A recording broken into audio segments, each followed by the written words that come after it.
Salut à tous, j'espère que vous allez tous bien. Donc on se retrouve pour le troisième épisode d'Outsider, la série sur laquelle on va défier la concurrence et on va essayer de surpasser les attentes. Dans cet épisode, on va faire le point de tous ces blocs de préparation avant cette dernière ligne droite qui est le picking. Donc le picking, ça sera le moment le plus important de cette préparation où on va essayer de concrétiser tout ce qu'on a construit pendant ces 3 derniers mois. Donc j'ai eu 3 mois où j'ai fait une petite montée en puissance petit à petit. Dans l'épisode 1, je vous ai parlé de ma nutrition. Et dans l'épisode 2, je vous ai partagé un peu les insides et la série du squat. Dans ce 3e épisode, du coup, je vais vous faire un petit récap du bloc 3 de la semaine 4 sur le muscle up. J'ai pu faire un quasi 3x3 à 20 kg, donc j'ai fait un 2x3 et 1x2, donc j'ai raté la dernière répétition à 20 kg. Donc l'avantage, c'est que la dernière fois que j'ai fait ce format, je l'ai fait à 92 kg, c'était pendant la préparation pour la FNSL 2024. J'étais à 96 kg quand j'ai fait cette séance, ça fait plaisir, ça montre quand même que j'ai progressé, malgré le fait que la charge portée et le format en question n'a pas changé.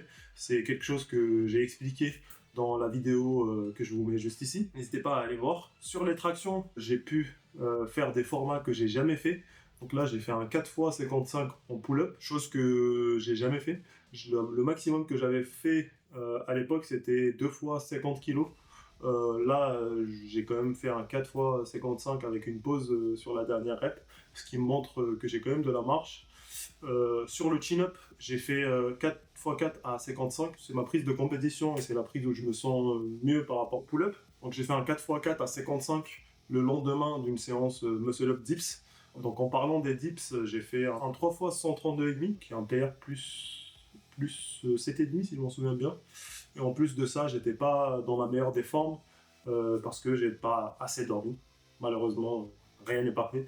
Ce qui m'a coûté un grind quand même sur les dips, malgré le fait que je sais que j'ai clairement plus sur ce mouvement que je taffe depuis très longtemps. L'objectif pendant le picking sera clairement de doubler 140 et plus. Pour ma prépa de la FNSL 2025, j'avais doublé 140 et je voulais une 3e, gourmand que je suis. Je l'avais raté malheureusement.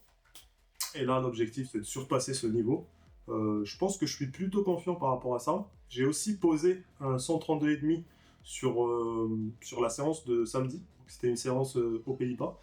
Pour la fin de bloc, on a profité pour Pâques pour faire un petit tour à Hague et à Amsterdam. Et en même temps, il y avait la DSN, donc le championnat national des Pays-Bas, qu'on a regardé un peu à distance. Malheureusement, ils étaient un peu trop loin, donc c'était à l'autre bout du pays, donc on n'a pas pu y aller. Sur le squat, donc mon mouvement phare, j'ai fait un 4x220 kg avec une petite marche. Sur la dernière répétition, j'ai eu une perte de tension, malheureusement, qui m'a coûté un petit grind sur la 4e rep. Mais je sais qu'en bonne condition, j'ai 5 voire 6 reps, ce qui fait très plaisir. Et j'ai aussi fait un PR en posé à 180 kg, même si c'est juste une journée secondaire qui me permet d'être mieux pour le format principal. C'est quand même bon à prendre. Donc là, je commence le picking. Je suis en semaine 1 après une grosse semaine de déload. Pourquoi cette semaine de déload? Parce que le week-end dernier, nous avons organisé la FNSL Centre. Il y a eu beaucoup de montage, beaucoup de démontage. J'étais arbitre, chargeur, pareur, etc. Donc là, j'étais multicasquette. Et je sais que ça me crée des douleurs et ça m'empêche d'être à la meilleure forme. Donc j'avais prévu ce déload et aussi j'avais prévu de commencer ce bloc très bas afin de calmer un peu la fatigue nerveuse. Et après, pour repartir sur une fin de picking bien intéressante. Parlons maintenant de ce qui va faire la différence pendant la compétition, le jour J, parce que là en ce moment je vois un peu les grosses têtes et même, tout le monde est en train de se piquer un peu, c'est très drôle. Ça rajoute un peu de hype pour cet événement, pour ce main event très clairement. Donc pour moi c'est bien de créer de la hype, etc.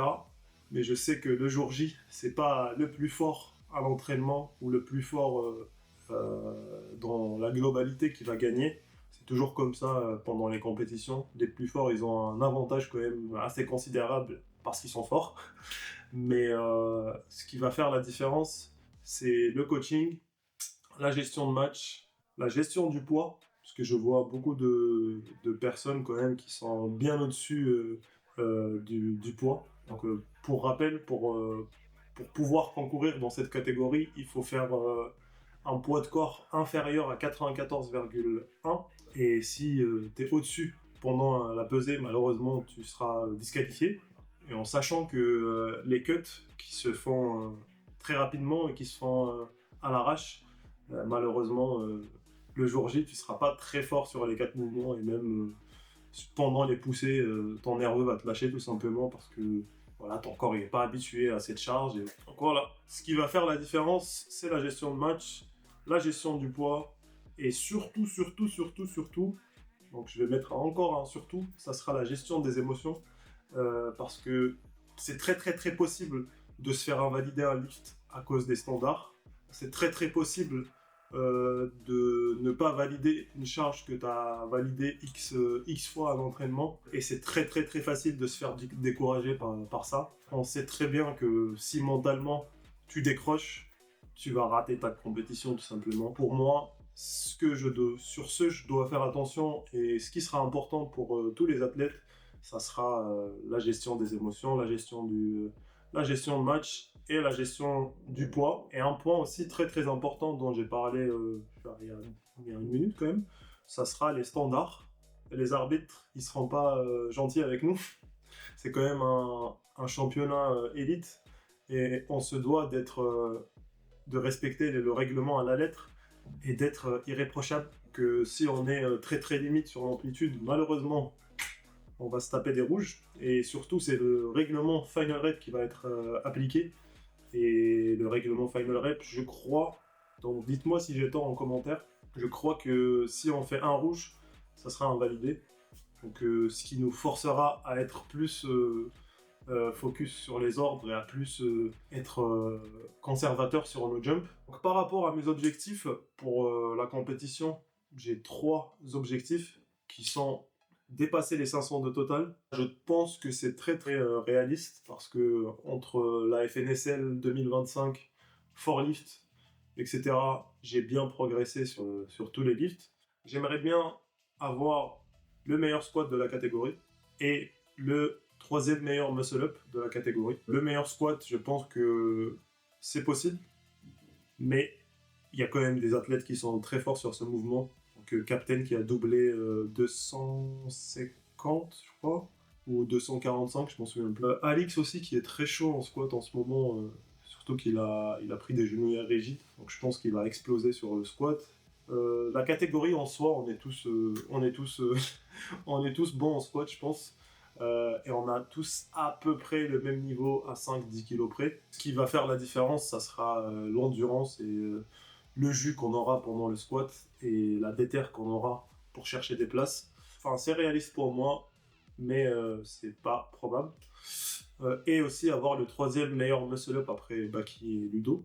Et ça peut être possible parce que pour le reste de la catégorie, on est à peu près au même niveau.